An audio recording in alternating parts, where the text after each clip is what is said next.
इस कार्यक्रम के पुण्यार्चक हैं श्री अनिल नायक, श्रीमती विभा नायक, कुमारी अनुभा नायक, कुमारी अर्पिता नायक, श्रीमती नीलू, संजीव जैन नेताजी, समन्वय जैन, श्रीमती बीना जैन, अमित जैन, राहुल जैन, श्रीमती राशि जैन, शुभम जैन, आनंदपुरी, कानपुर।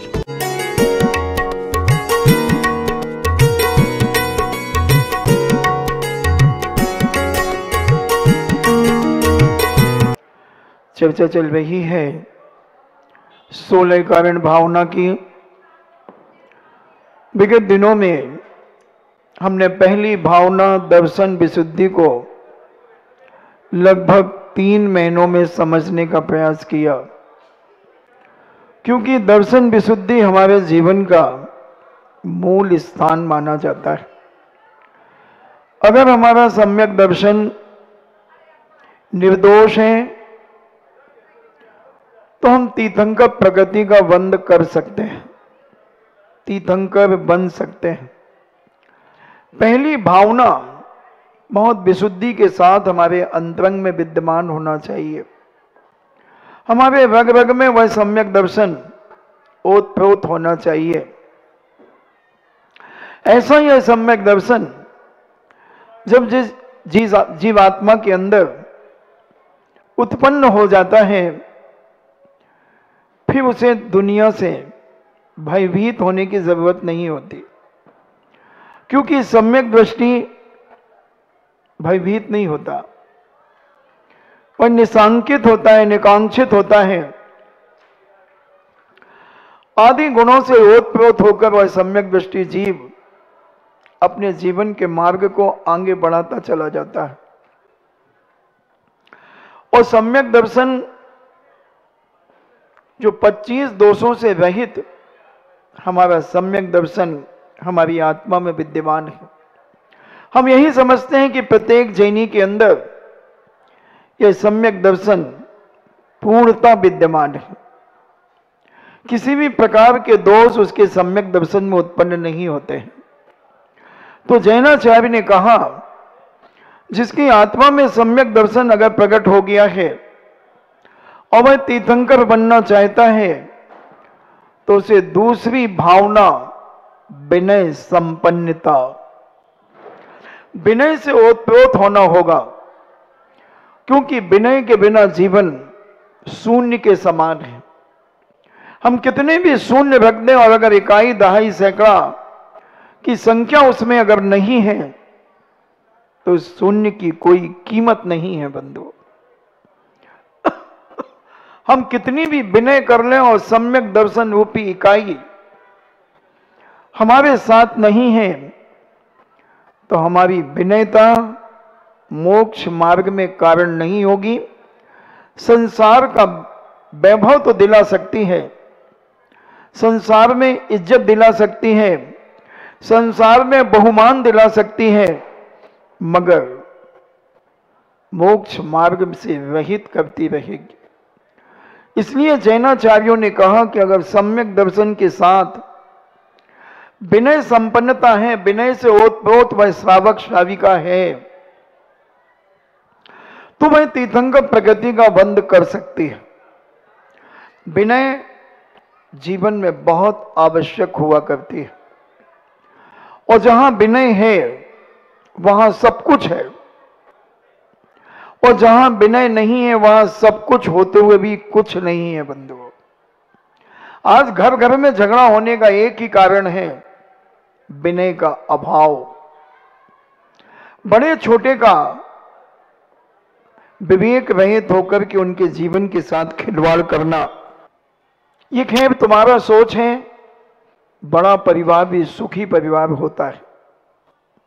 कोई जरूरी नहीं है कि छोटा परिवार हो और सुखी हो, छोटा परिवार भी दुखी हो सकता है और बड़ा परिवार भी सुख शांति और समृद्धि से परिपूर्ण हो सकता है। केवल धन दौलत से ही कोई बड़ा और छोटा नहीं होता बंधुओं। हमारा सोच बहुत उल्टा होता चला जा रहा है। हम भौतिकवाद के युग में केवल बाह्य वातावरण को देखकर ही हम अपने आप का सुख का अनुभव करते हैं, और बाह्य का वातावरण अगर हमारा ठीक नहीं है तो हम अपने आप में दुख का अनुभव करने लगते हैं। बच्चे बाहर की फैसिलिटियां पाकर सुखी समझते हैं अपने आप को। अगर मम्मी पापा ने एक स्कूटी दिला दी, 1 लाख रुपए वाला मोबाइल दिला दिया, एक कंप्यूटर दिला दिया, लैपटॉप दिला दिया, वो कहते हैं हम बहुत सुखी हैं। मैं तो नहीं समझता कि ये चीजें पाने से अगर कोई सुखी है तो जिस व्यक्ति के पास कंप्यूटर की फैक्ट्री है क्या वो सुखी है? जिसके पास लैपटॉप की कंपनी है क्या वह सुखी है? अगर ये चीजें, जिनके पास स्कूटी का कारखाना है, वो क्या सुखी है? ये सोच हमें बदलना होगा। सुख कहीं बाजार में नहीं मिलता, सुख खरीदा नहीं जा सकता, विनय कहीं बाजार में नहीं मिलती। सब कुछ हमारे अंदर है। सुख भी हमारे अंदर है, विनय भी हमारे अंदर है, अहंकार भी हमारे अंदर है, सब कुछ हमारे अंदर है। कौन सा बटन हम दबाना चाहते हैं कि जो चीज हम चाहते हैं वो प्रकट हो जाए। जैनाचार्य कहते हैं अगर तुम सम्यक दृष्टि हो तो तुम विनय का बटन दबाओ कि तुम सदा विनयशील बने रहो, सदा विनयशील बने रहो। कितना भी सामने वाला हमें जलील करे, उपेक्षित करे, हमारे सामने कितना भी अहंकार का तांडव नृत्य करे, तो भी हम अपनी विनय खोना न छोड़े। अगर हमने विनय खो दी तो उसमें और हम में क्या अंतर कहलाएगा, मैं आपसे पूछना चाहता हूं। एक शिष्य बनने के लिए एक युवा एक गुरु के पास गया। गुरु ने कहा कि जाओ पहले गंगा स्नान करके आओ। शिष्य गंगा स्नान करने के लिए चला गया। गुरु ने एक जमादार को बुलाया और कहा मेरा शिष्य गंगा स्नान करके आएगा, और जब वो आए तो तुम झाड़ू थोड़ी सी जोर से लगा देना, जमीन की धूल उसके ऊपर थोड़ी सी उड़ जाएगी। और वो आया गंगा स्नान करके, और उस जमादार भाई ने झाड़ू को जमीन में थोड़ा जोर से रगड़ दिया। बहुत सारी धुएं के समान धूल उस गंगा स्नान से स्नान करने वाले व्यक्ति के ऊपर स्पर्श कर गई। वह कहता बेवकूफ, तुझे मालूम नहीं मैं गंगा स्नान करके आया हूं और तूने धूल उड़ा दी कचरे की? अकल नहीं है तुझे? वो कहता तुम्हें अकल नहीं है? जब मैं झाड़ू लगा रहा था तो तुम पीछे रुक जाते कि झाड़ू लगने के बाद निकल जाते? और दोनों अपने अपने काम से लग गए। झाड़ू लगाने वाला झाड़ू लगाने लगा, और भाई अपने गुरु के पास पहुंचता है। गुरु कहते हैं तुम तो जमीन की गंदगी अपने शरीर में स्पर्श करके आए हो दोस्त, अभी फिर से गंगा स्नान करके आओ, शुद्ध होकर के आओ, साफ सुथरे होकर के आओ। अच्छा, वो कहता मैं नहा कर तो आया हूं। बोले एक बार फिर से जाओ। फिर से जाता है, और उस जमादार भाई को गुरुजी फिर कहते हैं थोड़े कंकड़ अंकड़ उचका देना उसके ऊपर। और वो गंगा स्नान करके आता है, और वह जमादार भाई झाड़ू को थोड़ा और तेज लगा करके जहां थोड़े कंकड़ थे वहां से थोड़ी जोर से लगाता तो कंकड़ उचट करके उसके पैरों में, उसके घुटने पर, उसकी जंघा तक आ जाते हैं। धूल तो आती ही है। जब आता है तो गुरुजी कहते हैं ऐसे अहंकार में मुंह कैसे बना रहा है? बोले गुरुजी आपके इलाके के लोग कैसे हैं? बहुत अहंकारी हैं, उन्हें झाड़ू लगाने का तमीज नहीं है कि झाड़ू कैसे लगाई जाती है। इतना यहां की नगर पालिका ने, नगर निगम ने विनय नहीं सिखाई है। जमादारों को। क्या हुआ बेटा?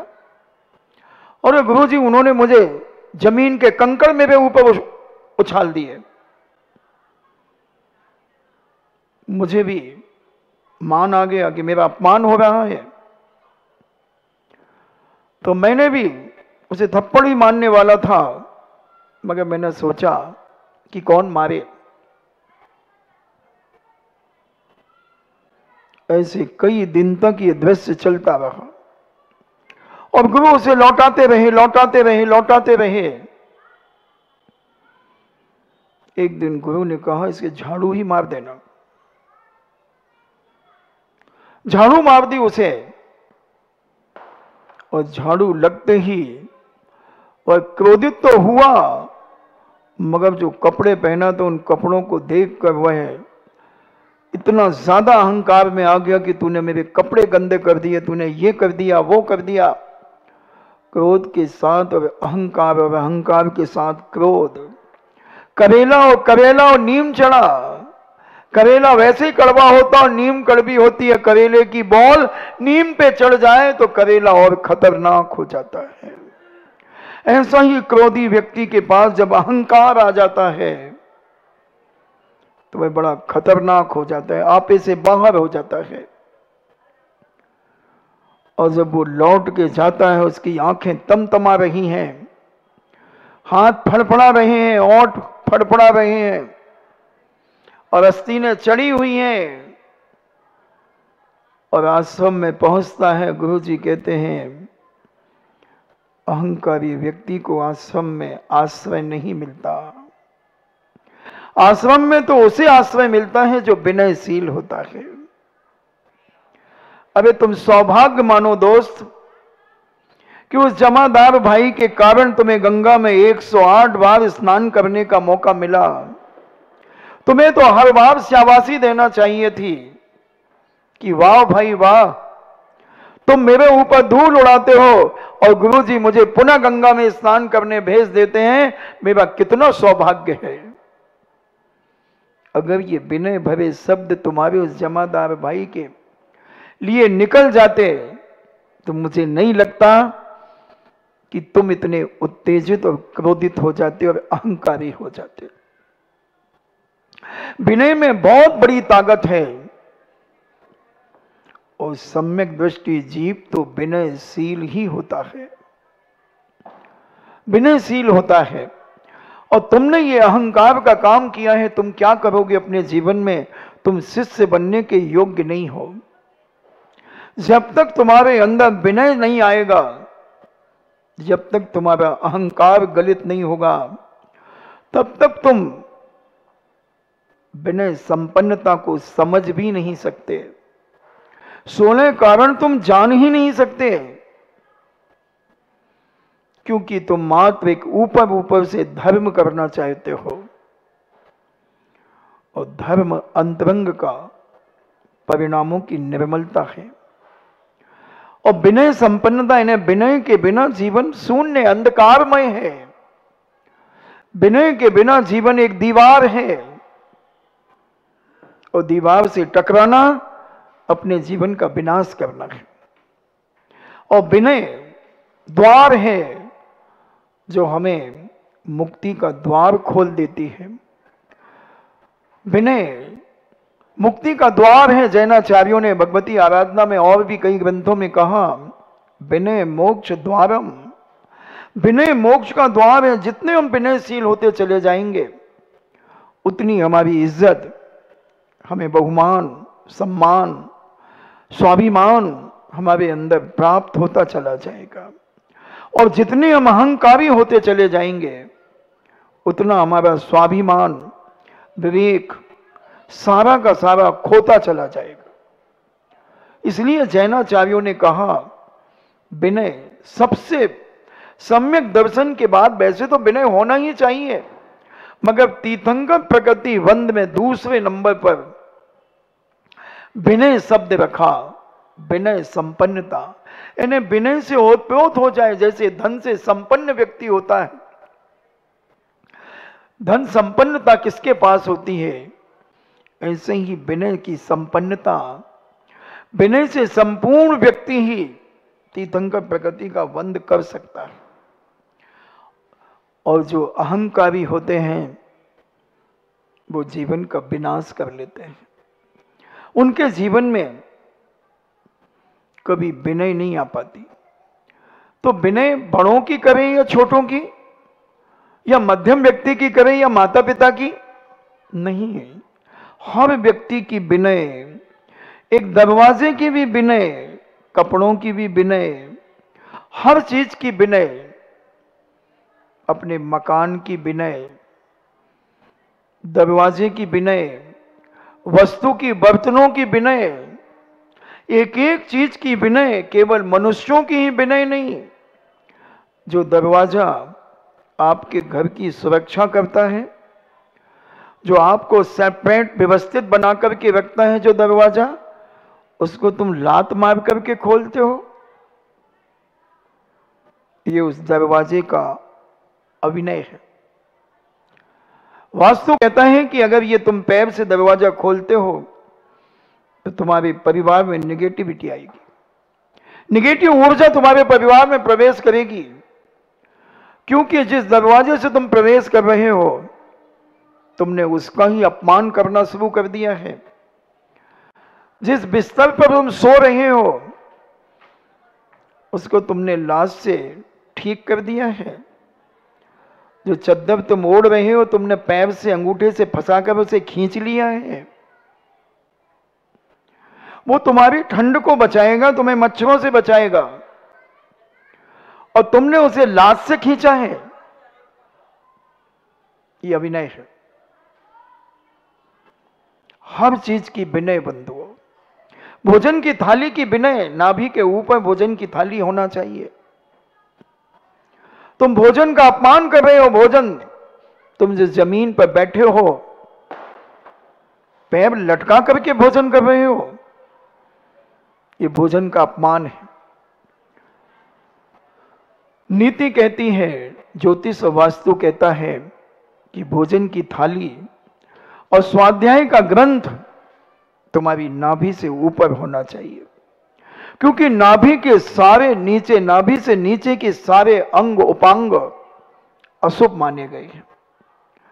हमारे जो अवधि ज्ञान के चिन्ह होते हैं शरीर के अंदर, तो जो अवधि ज्ञान होता है और एक कु अवधि ज्ञान होता है, विभंग अवधि ज्ञान भी कहते हैं, विभंगा विज्ञान। तो विभंग यानी उल्टा, मिथ्या अवधि ज्ञान, कु अवधि ज्ञान। तो उसके जो चिन्ह होते हैं वो नाभि के नीचे होते हैं। और जो अवधि ज्ञान होता है, 5 ज्ञान होते हैं, मति ज्ञान, शुद्ध ज्ञान, अवधि ज्ञान, मने पर्याय ज्ञान और केवल ज्ञान। तो ये जो अवधि ज्ञान है वो नाभि के ऊपर उसके चिन्ह होते हैं, पॉइंट होते हैं, जिन पॉइंटों से पता चलता है कि इनको अवधि ज्ञान प्राप्त है। पंचम काल में भी वर्तमान में किसी को भी अवधि ज्ञान नहीं है। चतुर्थ काल में तो श्रावकों को भी होता है। भरत चक्रवर्ती आदि को अवधि ज्ञान था। तो हम देखें कि हम कितना अपमान किस किस चीज का कर रहे हैं। हम कपड़ों का अभिनय कर देते हैं। अभी अब ये कपड़ा हमारा कैसा धो दिया, किसने धोया, गंदा धो दिया, मैं ये नहीं पहनूंगा, और फेंक देते हैं हम उसे उठा करके। अभी तुम 1 साल पहले तो उसी कपड़े को पहन रहे थे, उसने तुम्हें बहुत इज्जत दिलाई थी, उसी कपड़े ने, उसी सूट ने, उसी सफारी सूट ने, उसी कोट ने, उसी XYZ जो भी आपके कपड़े हैं, और 1 साल के बाद तुमने उसे अलमारी में ठूंस दिया, अलमारी में फेंक दिया। ये उस कपड़े का अभिनय है।